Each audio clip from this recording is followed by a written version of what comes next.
আমরা আজকের ভিডিওতে masters in zoology fisheries branch যেটা আছে এর ব্যবহারিক পরীক্ষার খাতায় যা যা লিখতে হবে তা নিয়ে আলোচনা করব। সাধারণত ট্রায়াল ক্লাসে দেখিয়ে দেওয়া হয় কীভাবে একটা ব্যবহারিক পরীক্ষায় ব্যবচ্ছেদ প্রদর্শন বা চিহ্নিত চিত্র অঙ্কন করতে হয়। তবে আজকের ভিডিওতে আমরা জাস্ট আলোচনা করব যে পরীক্ষা অনুষ্ঠিত হবে মূল পরীক্ষার খাতায় কী কী লিখতে হবে। এখানে 11টার মতো কোয়েশ্চন থাকে, সেই প্রতিটা প্রশ্নে এক একটা চিত্র অঙ্কন করতে হয় বা লিখতে হয়। তো চিত্র যেসব, যেমন 1 নম্বর প্রশ্ন যেটা আছে সেখানে চিংড়ি এর রক্ত সংবহনতন্ত্র অথবা স্নায়ুতন্ত্র এর চিহ্নিত চিত্র অঙ্কন করতে হয়। এখন দেখা যাবে যে একজন রক্ত সংবহনতন্ত্র পেয়েছে, অন্যজন স্নায়ুতন্ত্র। তাই একজন পরীক্ষার্থীকে একই সাথে চিংড়ি এর রক্ত সংবহনতন্ত্র এবং স্নায়ুতন্ত্র এর চিহ্নিত চিত্র আঁকা শিখতে হবে এবং সেটা পরীক্ষায় 1 নং প্রশ্নের উত্তরের জন্য আঁকতে হবে খাতায়। 2 নম্বর প্রশ্নের জন্য আছে শামুক বা ঝিনুকের পরিপাকতন্ত্র বা স্নায়ুতন্ত্র। অর্থাৎ একজন শিক্ষার্থীকে পরিপাকতন্ত্র এবং স্নায়ুতন্ত্রের চিহ্নিত চিত্র আঁকতে হবে, সেটা শামুক বা ঝিনুকের ক্ষেত্রে হতে পারে। এখানে মার্ক আছে 14, উপরেরটায়ও 14। কার্প মাছের কোরটিকা স্নায়ু 3 নম্বর প্রশ্নে এই যে এগুলো দেখাতে হয় বা পরীক্ষার খাতায় যেটা করতে হয় সেটা এই যে একটা মাছের যে স্নায়ুতন্ত্র আঁকতে হয় এবং প্রতিটা কোরটিকা স্নায়ু 1 থেকে বাকি যেগুলো আছে সবগুলো দেখিয়ে দিতে হয় যে কোনটা কোন স্নায়ু। তো মূলত এখানে যেটা করতে হয় যে ব্যবচ্ছেদ প্রদর্শন চিহ্নিত চিত্র এরকম মার্ক ডিস্ট্রিবিউশন আছে এবং টোটাল মার্ক হচ্ছে 14, প্রতিটা প্রশ্নের উত্তরে মার্ক 14। এখন কিন্তু বাস্তবতা কিছুটা ভিন্ন, যে এখানে চিহ্নিত চিত্রের উপরই বেশি গুরুত্ব দেওয়া হয় যখন পেপার দেখা হয়। সেজন্য একজন শিক্ষার্থী খুব ভালো একটা নিরেট সুন্দর একটা চিত্র অঙ্কন করতে হবে। আমরা 4 নম্বর প্রশ্ন দেখি। 4 নম্বর প্রশ্নে মাছ সরবরাহ করা হবে এবং সেখান থেকে এই যে পরজীবী বের করে 2টা পরজীবী এই যে শনাক্তকরণ করতে হবে এবং বৈশিষ্ট্য লিখতে হবে। তো শনাক্তকরণের মার্ক থাকে 1 এবং বৈশিষ্ট্য 2।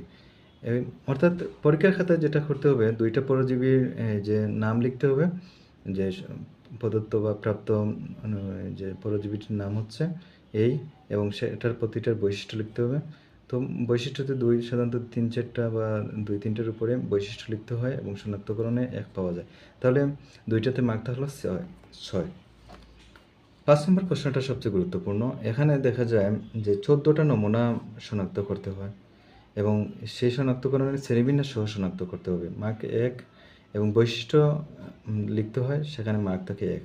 তাহলে প্রতিটাতে মার্ক 2 করে 14টা নমুনা শনাক্ত করতে হয়, যেখানে 28 মার্ক থাকে।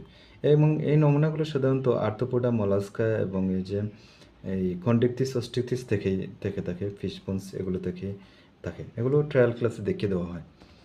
6 নম্বর প্রশ্নে ট্যাক্সোনমিক স্টাডি অফ কন্ড্রিকটিস এবং অস্টিকটিস, অর্থাৎ কন্ড্রিকটিস থেকে সাধারণত হাঙ্গর অথবা অস্টিকটিস থেকে সাধারণত লেবিওরোহিতা অথবা কাতলা এই যে কোনো একটা মাছের ট্যাক্সোনমিক স্টাডি করতে হয়। সেখানে প্রতিটার জন্য 10 করে 20 মার্ক থাকে। তারপর 7 নম্বর প্রশ্নে 5টি প্লাঙ্কটনের নাম লিখতে হয় এবং 2টা বেন্থোসের নাম লিখতে হয়। এই 7টাতে 1.5 করে মার্ক পাওয়া যায় 10.5 এবং এইগুলো লিখে যেগুলো পাওয়া গেছে সেগুলোর নাম লেখার পর সেখানে মন্তব্য করতে হয় যে এগুলো থাকার ফলে এই জলজ পরিবেশের উৎপাদনশীলতায় এরূপ প্রভাব ফেলেছে এবং সেই মন্তব্যের উপর মার্ক থাকে 3.5, মোট এখানে 14।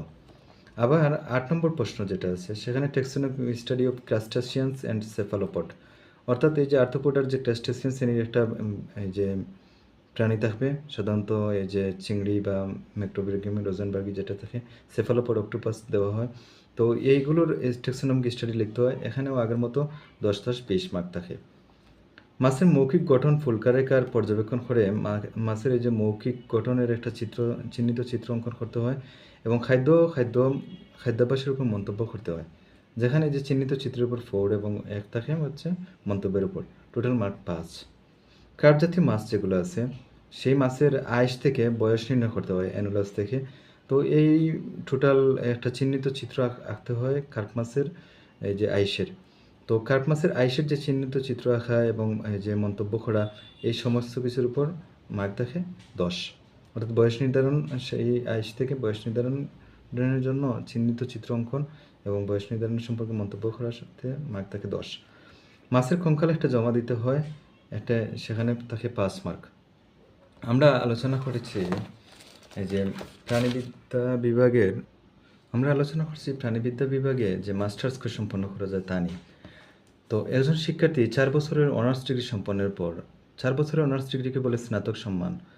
আর 3 বছরের যে ডিগ্রি আছে সেটাকে বলে স্নাতক পাস। তো স্নাতক পাস ডিগ্রি সম্পন্নের পর সরাসরি এই যে ফাইনাল কোর্স এমএসসি ফাইনাল কোর্সে ভর্তি হওয়া যায় না।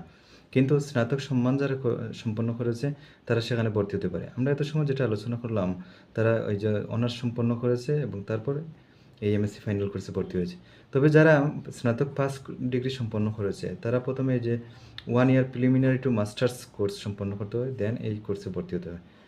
এখন ন্যাশনাল ইউনিভার্সিটির অধীনে প্রাণীবিদ্যা বিভাগে 3টা বিষয়ে মাস্টার্স করা যায়। একটা হচ্ছে ফিশারিজ, এন্টোমোলজি এবং ওয়াইল্ড লাইফ বায়োলজি। এই যে কোনো ব্রাঞ্চে করা যায়। কিন্তু ডিগ্রির নাম হয় জুলজি, অর্থাৎ master of science degree in zoology, MSc in zoology.